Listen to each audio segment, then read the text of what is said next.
Kannur പയ്യാവൂരിൽ lorry മറിഞ്ഞ് 2 തൊഴിലാളികൾക്ക് ദാരുണാന്ത്യം, 5 തൊഴിലാളികൾക്ക് പരിക്കേറ്റു. കോൺക്രീറ്റ് മിക്സിംഗ് യൂണിറ്റുമായി വന്ന ലോറിയാണ് അപകടത്തിൽപ്പെട്ടത്. അജീഷ് ജയകുമാർ വിവരങ്ങളുമായി ചേരുന്നുണ്ട് കണ്ണൂരിൽ നിന്ന്. അജീഷ്, വലിയ അപകടമാണ് ഉണ്ടായിരിക്കുന്നത്.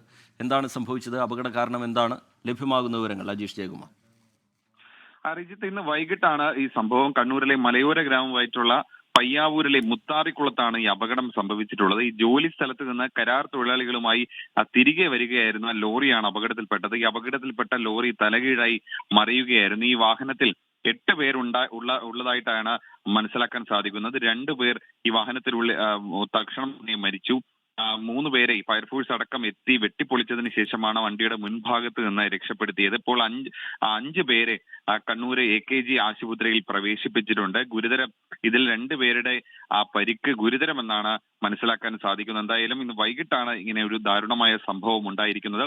ഈ വാഹനത്തിൽ ഈ സിമന്റ് മിക്സിംഗ് മെഷീനുമായി വന്ന ലോറി മറിഞ്ഞാണ് ഈ അപകടം ഉണ്ടായിട്ടുള്ളത്. ഈ വാഹനത്തിൽ ഉണ്ടായിരുന്നത് എല്ലാവരും തൊഴിലാളികളാണ്. ശരി, കണ്ണൂർ പയ്യാവൂരിലാണ് ലോറി മറിഞ്ഞ അപകടമുണ്ടായത്. 2 തൊഴിലാളികൾക്ക് ദാരുണാന്ത്യം, 5 പേരെ ആശുപത്രിയിലേക്ക് മാറ്റിയിട്ടുണ്ട്. അതിൽ 2 പേരുടെ ആരോഗ്യനില ഗുരുതരമാണ് എന്നതാണ് ലഭ്യമായിരിക്കുന്ന വിവരങ്ങൾ. ലോകത്തെവിടെയായാലും ഏത് സമയത്തും 24 വാർത്തകളും ഓഗ്മെന്റഡ് റിയാലിറ്റി പാക്കേജുകളും എക്സ്പ്ലെയിനറുകളും വിശദമായി കാണാൻ ഞങ്ങളുടെ യൂട്യൂബ് ചാനൽ നിങ്ങൾക്ക് സബ്സ്ക്രൈബ് ചെയ്യാം.